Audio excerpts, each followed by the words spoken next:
Good morning.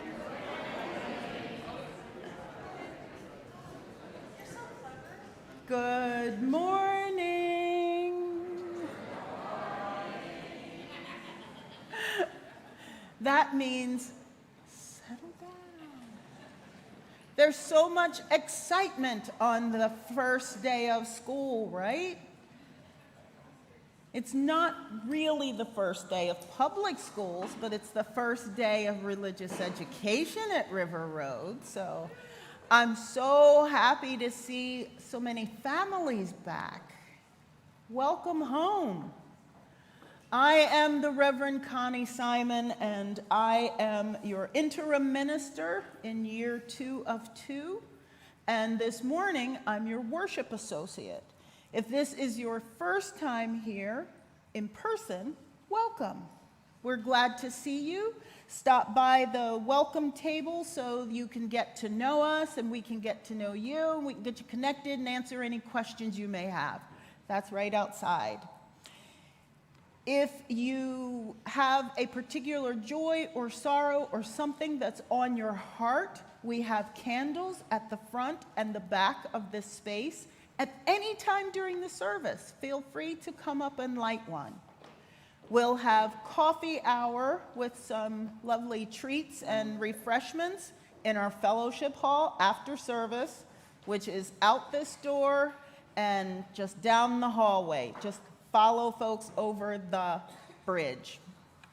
This is the glass-walled area. And on the bridge, you will find little drops. There are several drops left. Thank you to all of the folks who took one last week and signed up for things. These are opportunities to serve at River Road. So maybe you're trying to figure out how to volunteer, how to get involved. You want to be the person who lights the chalice, or you want to lead a book group, something like that. Grab the drop that matches what you want to do, put your name and contact info on the back, and drop it in the basket. If you're not sure what the descriptions are, they're taped to the window and they're on the table where the basket is. There are pens and pencils as well. If you just have a question or a concern, there are drops that have question marks on them, and there are drops that have exclamation points on them. So just write your message on the back and put it in the basket.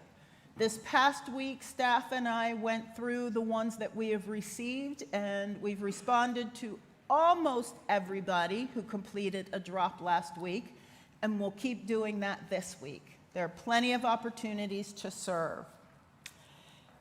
In 2019, you all embraced on a congregational-wide campaign of one-to-one relational meetings. This was before COVID.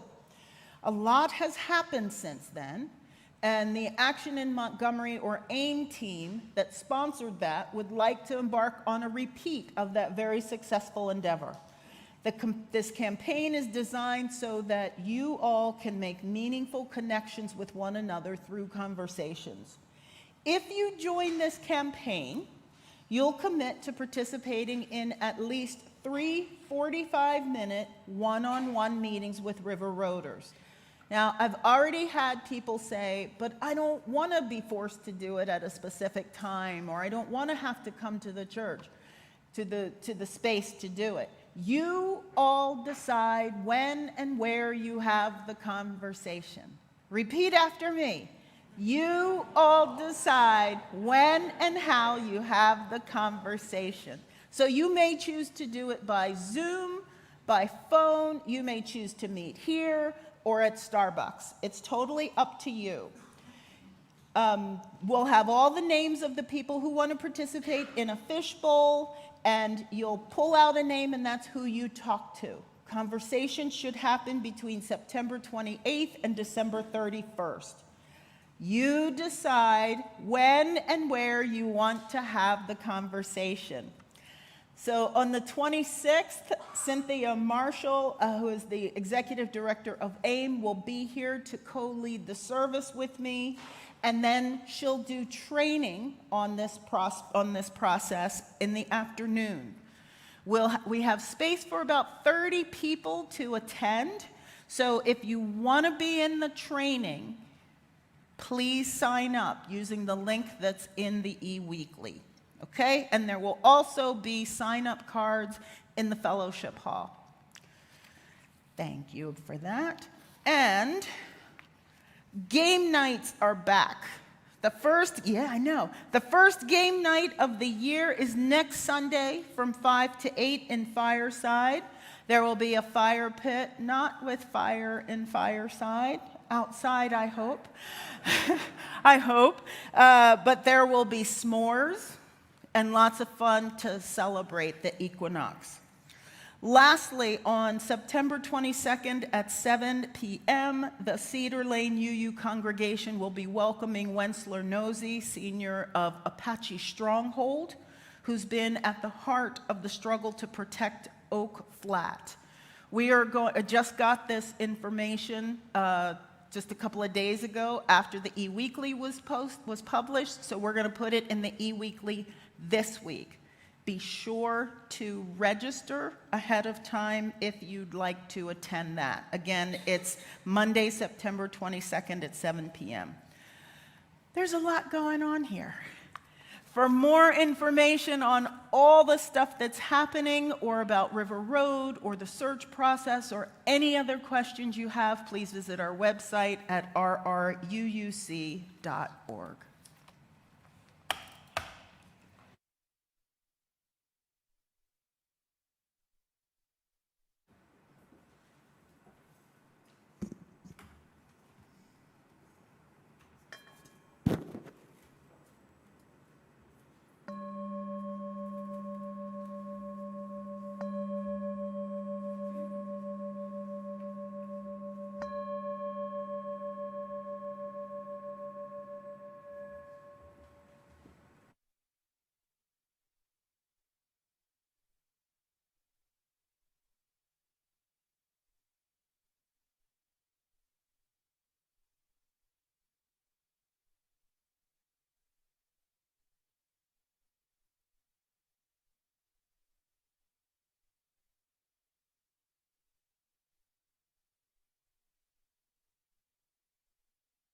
We begin our time together on the first day of religious education classes by lighting our chalice, the chosen symbol of our faith, with these words by William Ellery Channing.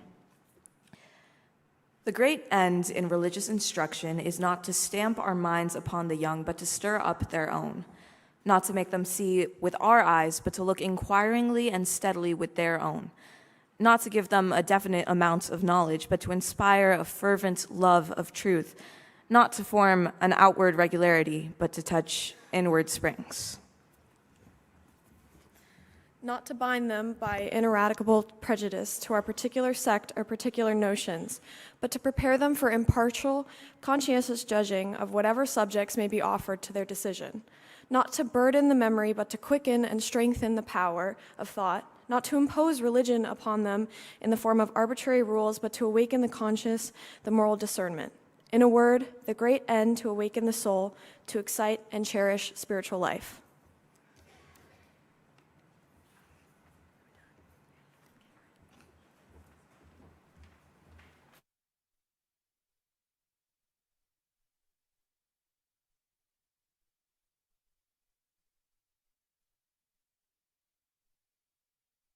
Body or spirit as you're willing and able, and let's sing, "Come, come, whoever you are." in rounds, so you have to pay attention.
This morning's prophetic voices is a story from religious educator Tim Atkins, who serves in the state of Oklahoma. There are two important parts of this story, and they're both interactive, and we need you. I need you. So, whenever I say boom, I want you to shout, boom. So let's try it. Boom. Awesome, awesome. And then on the other end of that, whenever I say the word sanctuary, I want you to whisper, sanctuary. Sanctuary. Oh, y'all are so good. Oh my gosh.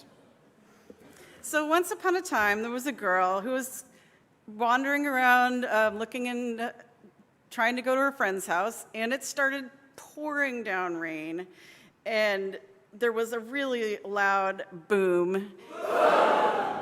Awesome. And she needed to get dry somewhere, so she ran into a storefront because she'd forgotten her umbrella, of course. She closed the door, and there was another bright flash of lightning and a big loud boom. The girl knew she would be stuck in the store for a while to wait out the storm, so she started poking around, looking at things, and all of a sudden, there was the old shopkeeper came out from behind the counter and started looking at the girl menacingly, and there was another boom of thunder. The girl was actually kind of scared of this woman. She did not look friendly. But looks can be deceiving. You never know. And the woman said, well, you can stay here as long as you want. It's okay. And she said, oh, I don't know. And the woman said, well, you know what? I can give you this umbrella, and it'll help you to stay out of the rain. And there was another loud boom, and the girl said, okay. So she took the umbrella, and she was about to walk outside, and the shopkeeper said, wait. I don't know why it's raining, but I'm giving you this sanctuary of an umbrella. Please, you don't need to bring it back, just share it, pass it along. So she went outside, and she was walking along, and she saw a man across the street who was obviously soaked from this thunderstorm and was trying to keep himself dry with I don't know, various things like newspapers and things, and clearly wasn't working. So she thought about what the shop owner had said, and she walked over to him and said, "Here, would you like to borrow my umbrella?" And he said, "Oh, I don't know, you don't have one." She says, "Well, my friend's over there, she's got an umbrella. You can just have this one. I'll just give this one. I don't know why it's raining, but I know that I can give you this sanctuary of a dry umbrella." So he took it, and he was grateful because he was going on a job interview, and he did not want to arrive wet. So he smiled with relief, and they were both on their way, even though there was still more and more booms out there.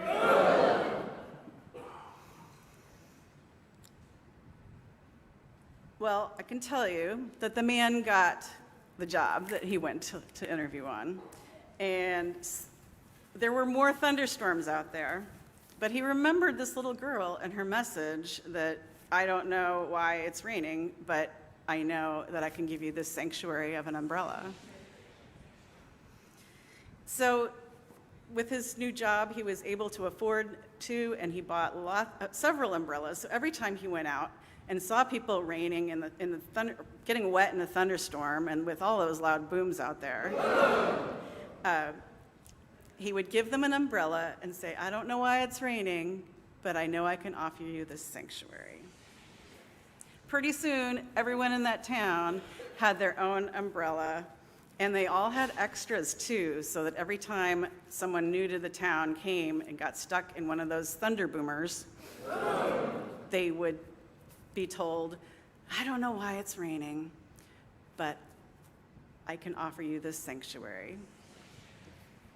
So as classes start today, I'm hoping with all my heart that our classrooms and our space here are a sanctuary for you, and that we can be sanctuaries for each other.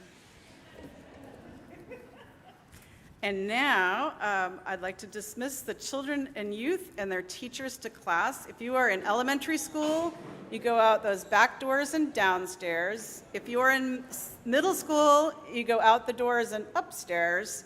If you're in OWL or high school, you go through these doors, across the bridge, and downstairs.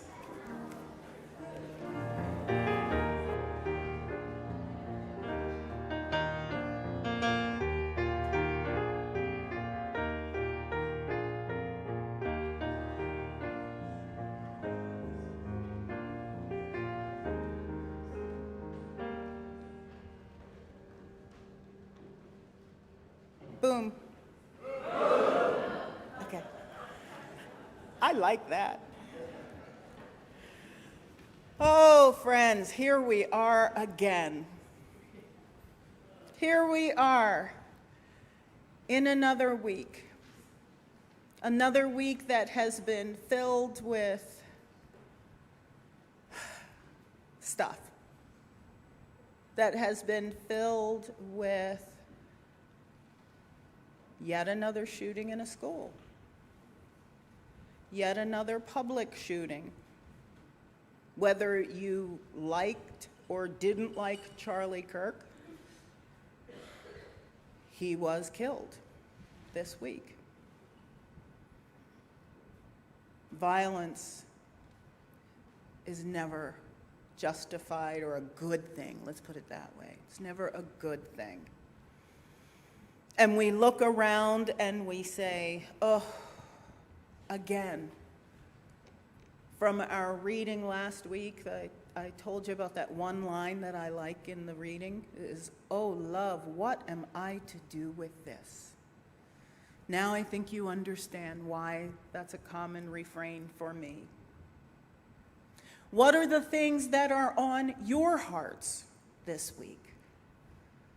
What joys and sorrows, what anxieties and fears, what concerns, what anger are you holding this week?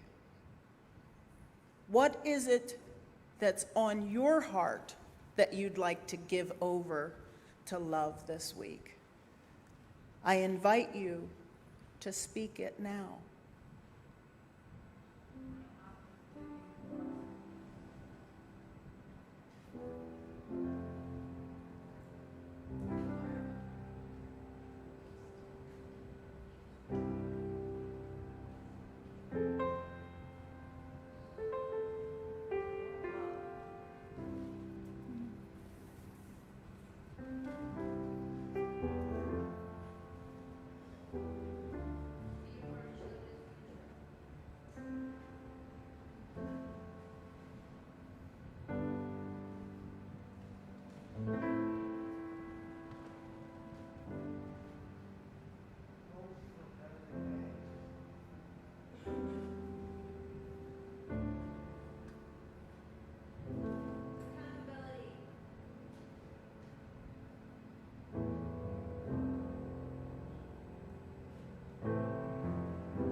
love, what are we to do with this?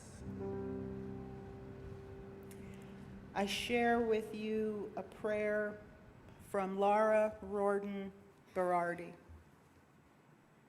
May we find love in this place, love in our hearts, love for the broken down, love for the lonely, love for those yet to feel whole, love for those in between, love for those out of our reach.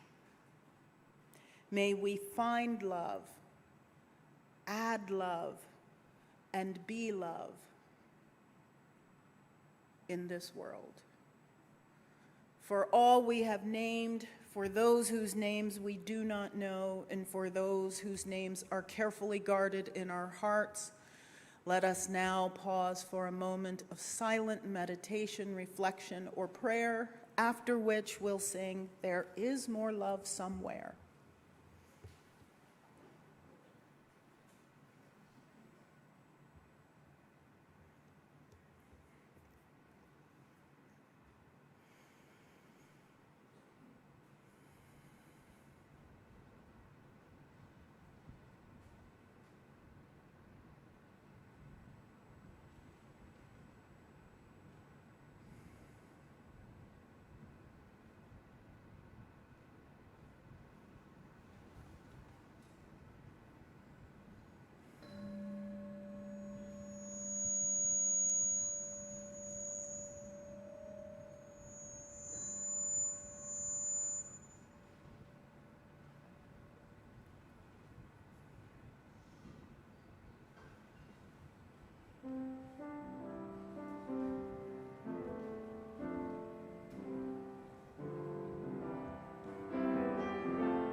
There is more love somewhere. There is more love somewhere. I'm gonna keep on till I find it. There is more love somewhere. There is more somewhere. There is more hope somewhere. I'm gonna keep on till I find it. There is more hope somewhere. There is more peace. There is more peace somewhere. There is more peace somewhere. I'm gonna keep on till I find it. There is more peace somewhere. More joy. There is more joy somewhere. There is more joy somewhere. I'm gonna keep on till I find it. There is more joy somewhere.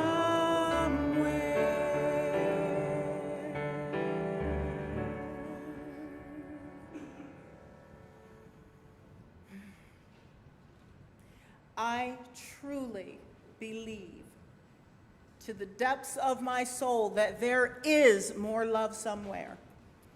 There is more hope somewhere.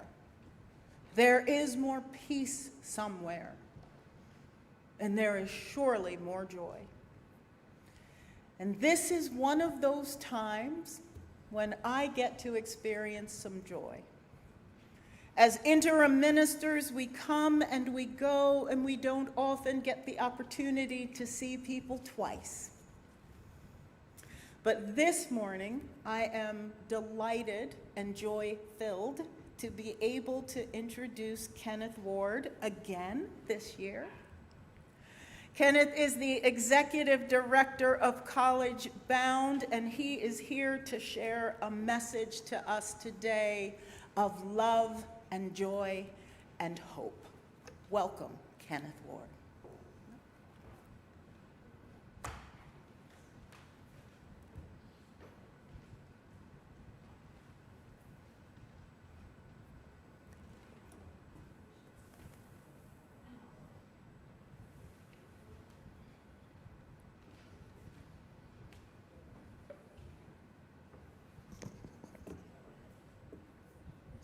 Good morning.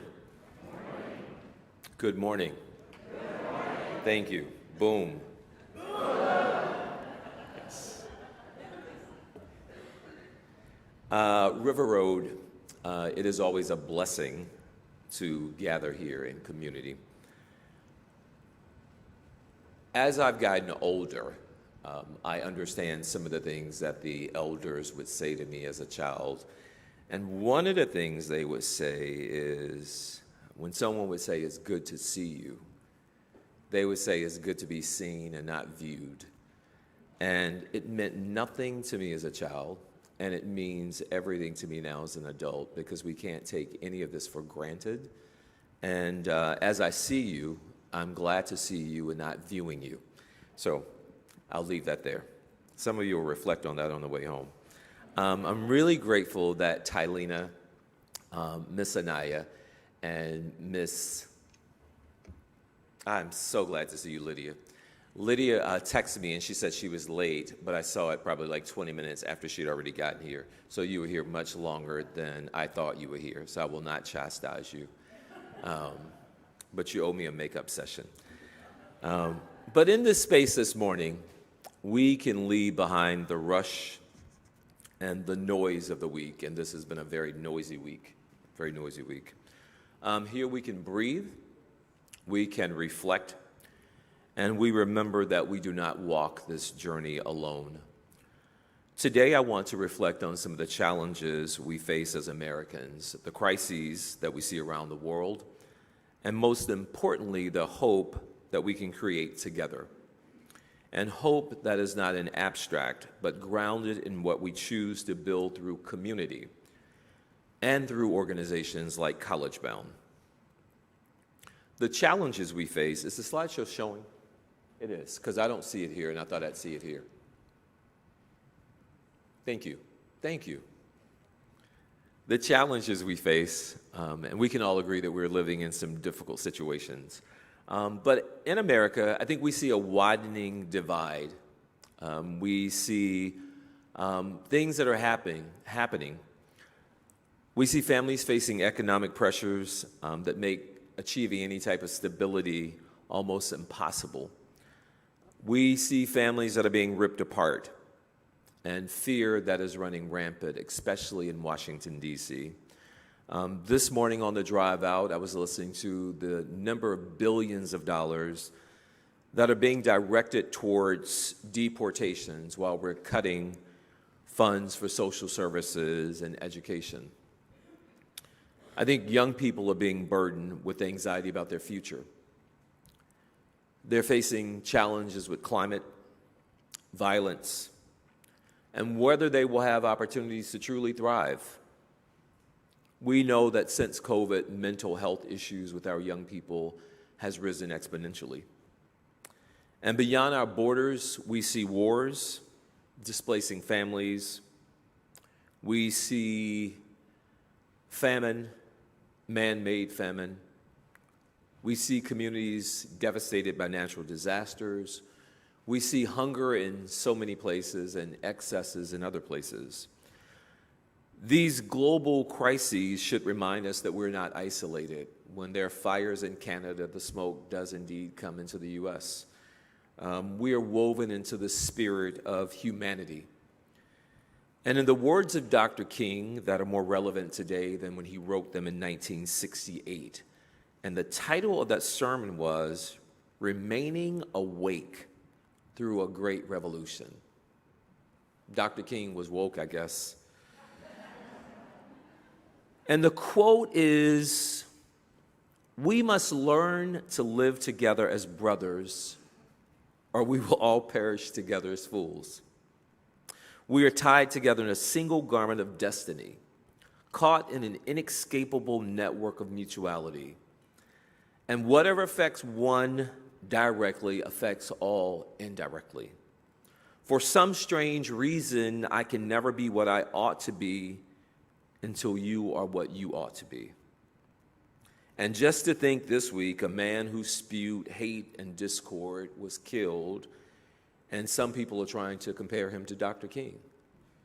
He was no Dr. King. If we are honest, we can feel overwhelmed.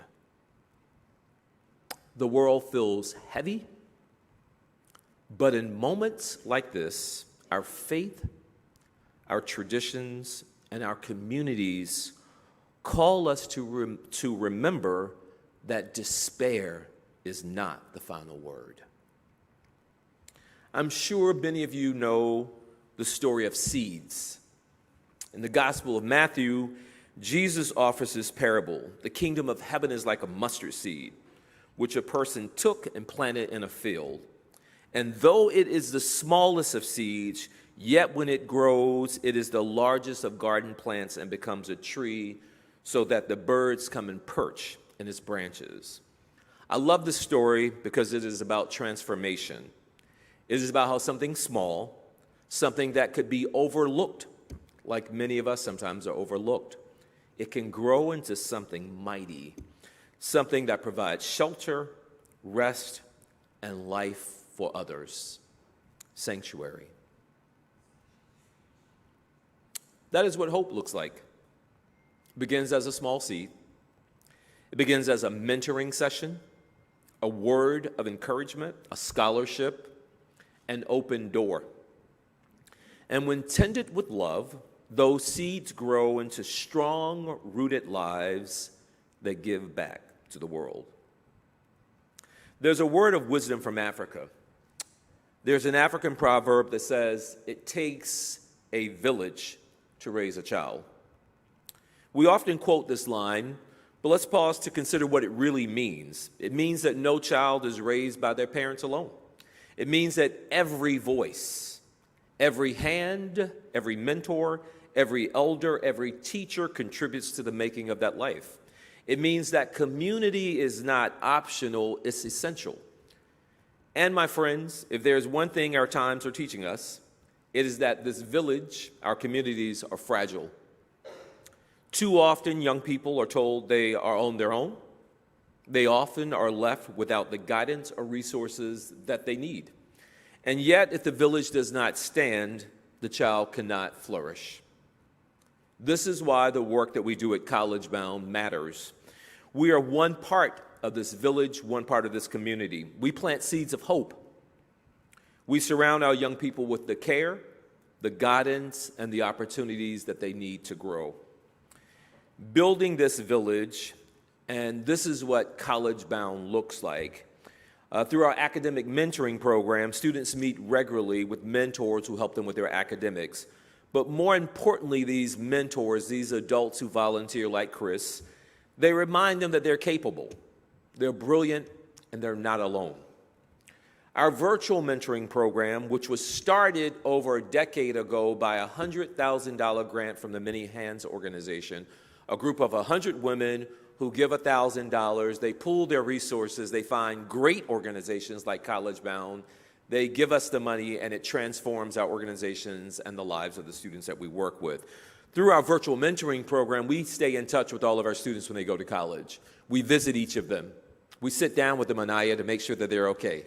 We listen to them. We see them. And we graduate over 70% of our students from college, while the local graduation rate is less than 20%.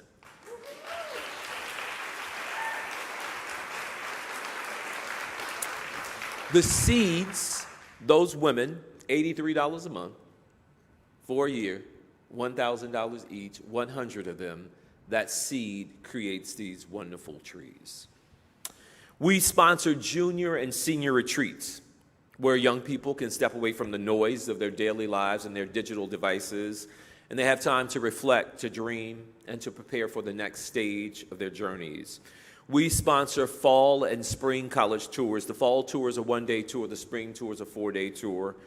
And we take kids to see colleges, and we expose them to colleges like Oglethorpe that Tylena would not have known about without College Bound, but she went to Oglethorpe and graduated last year, and she's back teaching now. That's what we do on these college tours. We sponsor Taste of College Night, and we sponsor Career Night. If you'd like to sign up for either of those, I'd love for you to. They provide opportunities for students to know about a world that escapes them too often. What we know is that mentoring is a solution, not the National Guard. We support the practical success of our students through SAT prep with Deloitte. We break financial barriers through our scholarship program. Our scholarship program is over 20% of our budget. You have contributed greatly to that. During the financial crisis over a decade ago, I came on board as the ED of College Bound, and we were losing foundations, individual, we were losing lots of support. And I've said this story before, and I will always say it. You doubled down on your support of College Bound. You gave more that year, and we needed it. And it makes a difference. You've been instrumental in the program and the programming of College Bound, and we don't take it for granted. And I get emotional because what life has taught me is no one has to do anything for you, and you should be grateful. You should always be grateful. And I live in gratitude. At our end of the year celebration, Rita comes religiously, and she awards these scholarships on stage. We celebrate our students, we celebrate the community, and we lift each other up, because sometimes we need to lift each other up. That's what community does. This spring, we awarded over $260,000 in scholarships. You can clap. Yes, please clap. Please clap. When I came on board over a decade ago, we were giving out $60,000 in scholarships. So we're doing a lot more. And what we've done is we've promised to all of our students that if you stay in this program, we're going to give you a scholarship. We will give you something to help you when you go to college. We also implemented a mental health curriculum called Open Parachute because we know that our students are fragile and they need someone to talk to, and they need to sometimes know that they're just not alone. They need to find sanctuary. We started an international study tour. I started taking students abroad over 20 years ago when I was in the classroom, and it changed lives. And when I came on board at College Bound, I looked at the data, and the data says, and I like data as opposed to opinions, the data says that students who do study abroad, they graduate from college on higher levels. They do better in life. They're more well-informed. And for black students who study abroad, the numbers are just exponentially better, just so much more impactful. And so we take a group of students every year to Ghana. They get a chance to visit schools. They get a chance to be in another space. And they return home with the knowledge that they are citizens not only of this city or this nation, but of the world. And I believe that if we can take billions of dollars to militarize our cities, we could take that same money and take 5th, 6th, 7th, 8th graders to Canada, Mexico, someplace else, and I think we would change the course of this world. So again, College Bound does not have all the answers, and I don't pretend to have all the answers. There's some really smart people here, and if you have ideas, I'm always open to listening to those ideas. But the programs that we have are seeds, and each act is village building. Each of these things says to young people like Tylena and Lydia that you matter. Your future matters. And we will walk with you through this journey. And this is why it matters. Friends, these are not just programs on a calendar. They are practices of hope. They're practices. And I believe that you become what you practice. And we practice hope. When students meet a mentor who believes in them, a seed is planted. When a young person walks into a college campus for the first time, a seed is planted.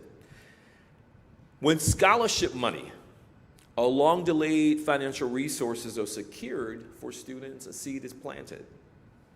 And at College Bound, we have moved to this model where every student will receive a scholarship. And when the village shows up to celebrate, to cheer, to provide a safety net, hope takes root and grows strong. And here's the truth. Those seeds don't just bless the student, they bless the family. They bless the neighborhood, they bless the entire community. And I genuinely believe that the giver of that seed is blessed much more than the recipient. The call to us, if we look at the parable of the mustard seed and the proverb of the village, it reminds us of the same truth. Small actions. I think sometimes we think it has to be grandiose. But small actions done with care grow into mighty change. We might not be able to end wars or reverse climate change overnight, but we can plant seeds. We can build community. We can choose to invest in one another. That's how transformation begins. One seed, one child, one act of hope at a time. So as we leave here today, I invite you to carry these two truths with you. And the first truth is that the world, our community, our country is wounded. It's wounded. The second truth, though, is that hope is possible. Hope is possible. Hope planted like a mustard seed. Hope sustained by the strength of the village. At College Bound, that's the work we do every day. It is the work that all of us share in both big and small ways. And you have to decide what part you play. I heard your governor, Wes Moore, last night. I like that guy. I met him when he was just an author many years ago. And I heard him say last night at the HRC dinner that leaders aren't born for moments like this, but leaders are born in moments like this. And what I know is that our children are watching. How many of you have kids? You know you can say whatever you want to say to your kids. And if you're teaching your kid how to drive, and you turn without putting on your signal, and when your kid turns, you say, oh, you got to put on your signal. They say, oh, you don't put on your signal. Or they'll say, Mom, you forgot to put on your signal. They're watching. So we can say whatever we want to say. Our kids are watching. I think humanity is watching. And I think one day we will be judged by not what we said during this time, but by what we did. And silence is not an option. There are some people who are saying you should just be quiet. And if you're quiet, they'll leave you alone. I don't know if there are any women here, I hope not, who've ever been abused by a crazy man, but your silence is not going to stop that man from beating you. If you've ever been in any dysfunctional relationship or dysfunctional situation, silence is never the answer. And I just think now, as we go forward and as we plant seeds as a community, we can't be quiet. We can't be quiet. I don't think that there's anything biblical, anything spiritual that says us to be quiet. I don't think so. I think that we should be crying out because we cannot accept this as the norm. As we move forward as seed planters, as community builders, as people who believe that even in times of uncertainty, the future is still worth investing in. the future is still worth investing in. I will guarantee you that you're still saving money. You're still investing in stocks. You're still investing. The future is worth investing in. Our kids are watching, and they need us now more than ever. Thank you for allowing me to share with you this morning. I pray that you will always be blessed. Thank you again.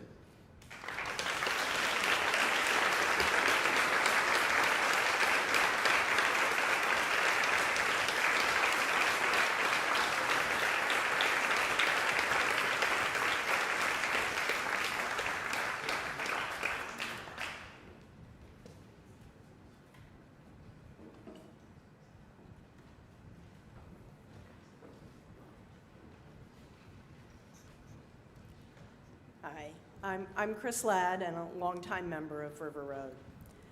I'm predisposed to believing in the importance of college.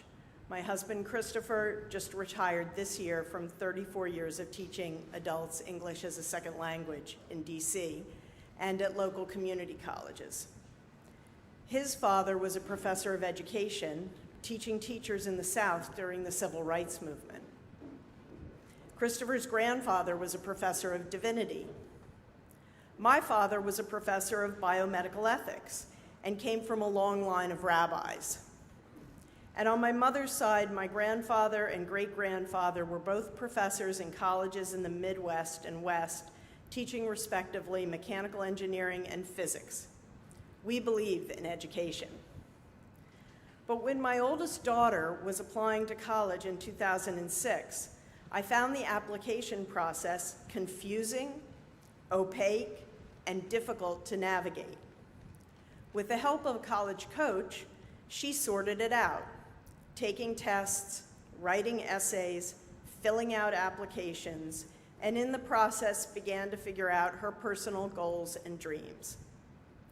After helping my youngest through the same process 10 years later, I was convinced no one should go through it alone. So when Kenneth Ward came to speak to our congregation in 2017 at a service much like this one, I spoke with him afterwards and asked if I could help his students as a volunteer college coach. For the last 8 years, I have volunteered once a week during the school year on Thursday nights at the Walker Memorial Baptist Church site at 13th and U in DC with my co-coach, Minnie Harmon.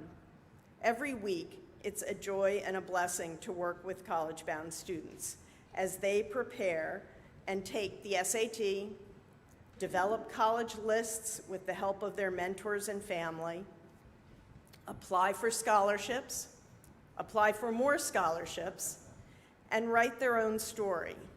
And through the process, they too find the next step forward on their own path. Last year, I worked with 10 seniors, all of whom were accepted into multiple colleges, and those students matriculated this fall at the Coast Guard Academy, at Spelman College, the University of Maryland College Park, Temple University, George Mason University, like Lydia, who's come to join us today, one of my students, and other colleges and universities. And this year, I actually had one student, Isaiah, who was a top DC debater in high school and was completing his degree at Claflin University, which gave him a full ride scholarship 4 years ago. Isaiah contacted me to ask me if I could review his law school essay. Of course, as a lawyer, this was a full circle moment. I can't wait to see where he's going to go to law school next year as he takes another step towards his dream of becoming a public defender.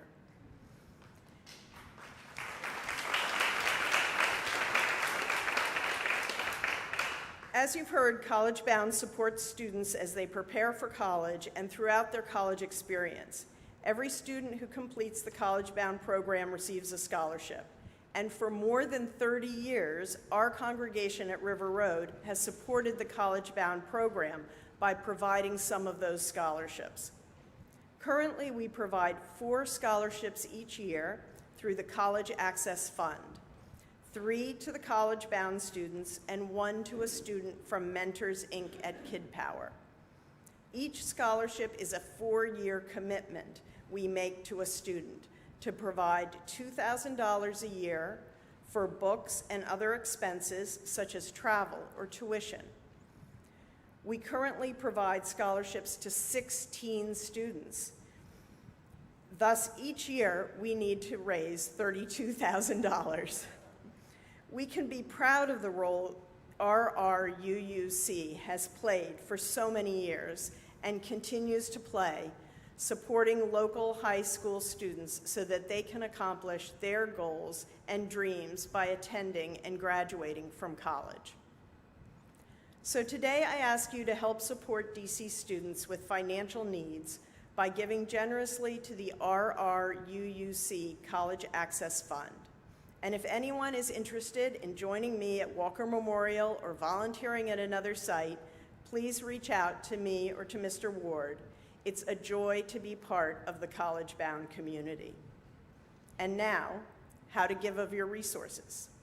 You can give on the main page of our website at www.rruuc.org.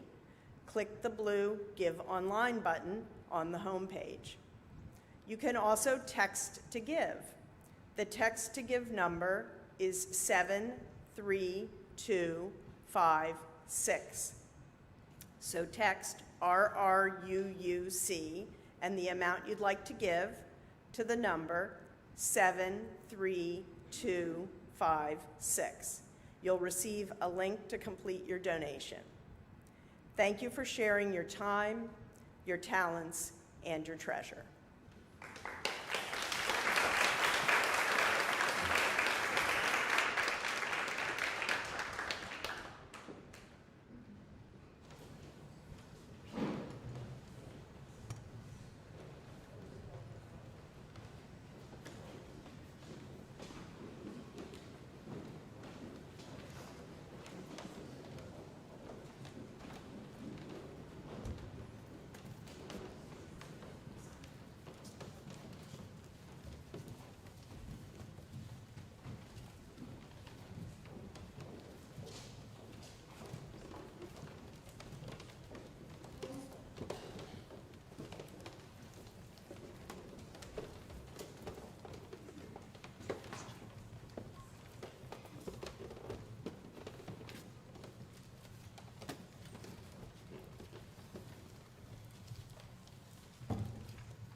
Hello, my name is Ayana Lovelace. I am a public relations major with a minor in digital media engagement at Temple University, and I just want to give a heartfelt thank you to the River Road Unitarian Congregation for your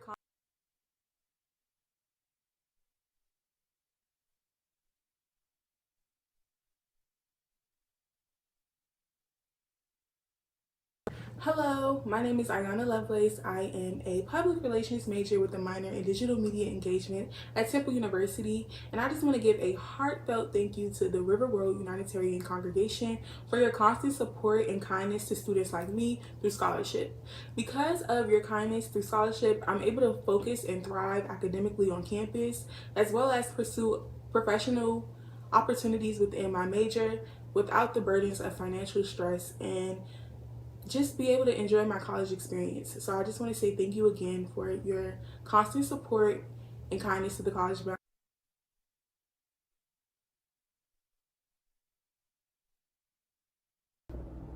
Hello, my name is Janelle Cosbert. I'm a junior biology major at Alabama A&M University, and the River Road Scholarship has impacted me by helping me cover any additional costs for textbooks. I'm also able to save money to pay for pharmacy school after I graduate A&M.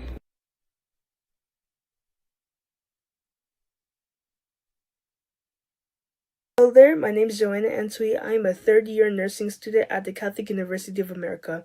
I would like to thank you guys for providing me the scholarship, as it's been helping me with my nursing requirements and to get to the point of where I am now, with the way that books are, with the way that uniform is, and all those tools that I need for nursing school. It's been helping me a lot so that I can continue to learn, I can continue to work on my skills, and I can continue to show people that, yes, even though it's difficult, I will make it at the end. I will be able to become a nurse in the future, and I will be able to explore more paths over there. So I know in the future that things are going to be tough, but everything is going to be worth it at the end. I'd like to thank you guys one more time for supporting me. I'd like to thank my family, my friends, and everybody there who has been guiding me to get to the point of where I am today. Thank you once again.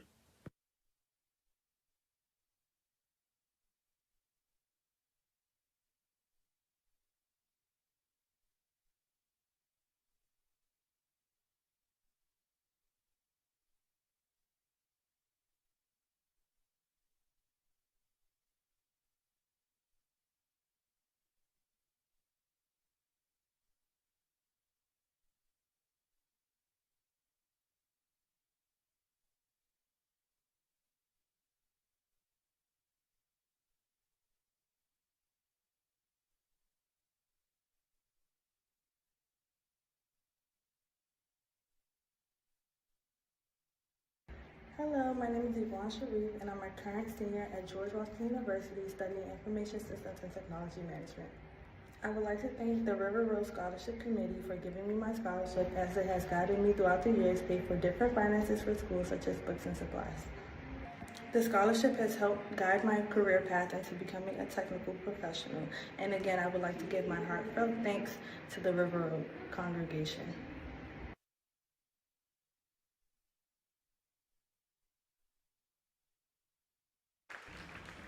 Hello, my name is Sagan, and I'm a senior at George Washington University studying data science and business. I would like to extend my heartfelt gratitude to the River Road Scholarship Committee, as this scholarship has allowed me to further my studies at George Washington.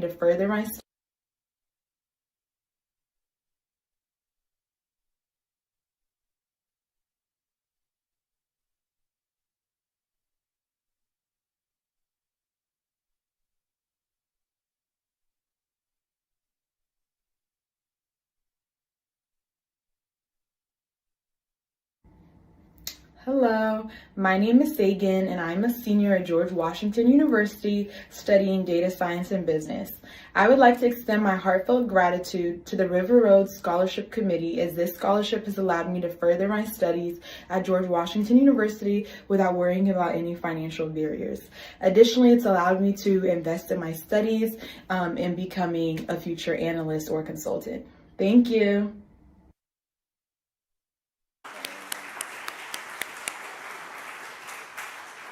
When I look at them, I am reminded of a group of young people between the ages of 16 and 18 who showed up on the campus of the University of Delaware in 1979. None of us from families that had the means to write a check to send their kids to school, but each of us there because of a program like College Bound.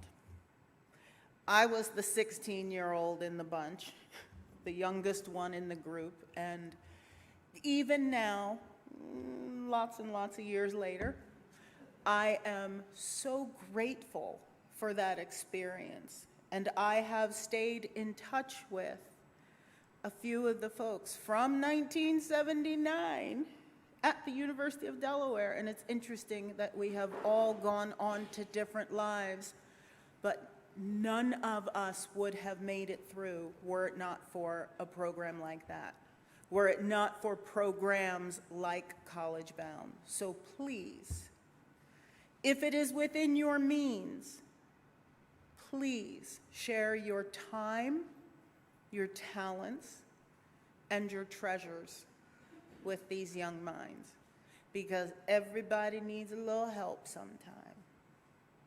And now, I invite you to rise, embody your spirit, so we can sing Lean on Me.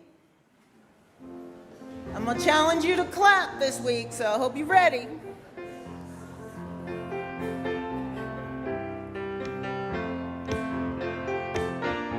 There's the beat.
We'll keep working on that clapping thing.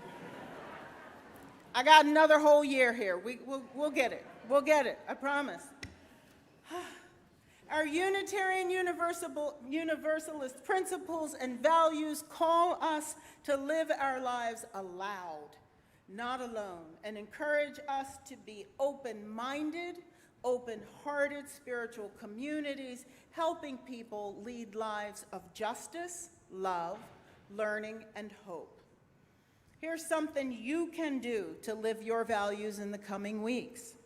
UU Wellspring is offering 6 session groups beginning with Crisis of Life. This curriculum is based on the Reverend Jen Crow's book, Take What You Need. The classes begin September 28th, which is 2 Sundays from now, from noon to 1:30. Please check the e-weekly or search UU Wellspring on the website for a link to register. And with that, we bring our time of worship to a close by extinguishing our chalice and reading aloud the words that appear on the screen. Together we say, "We extinguish this flame, but not the light of truth, the warmth of justice, or the fire of commitment. These we carry in our hearts until we are together again." You would think this is the first time I've done this, right? You would think.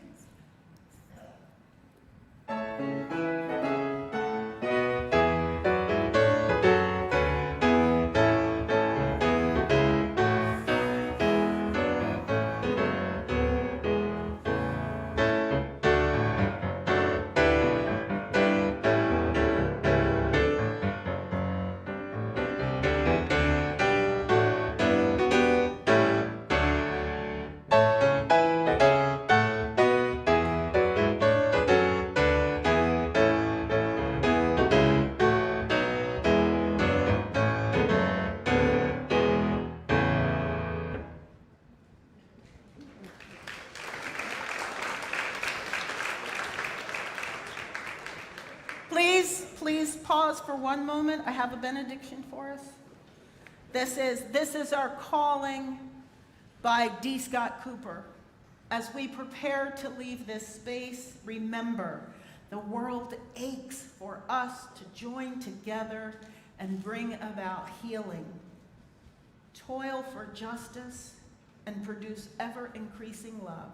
This is our calling. Go forth and act accordingly. Amen, and go in peace.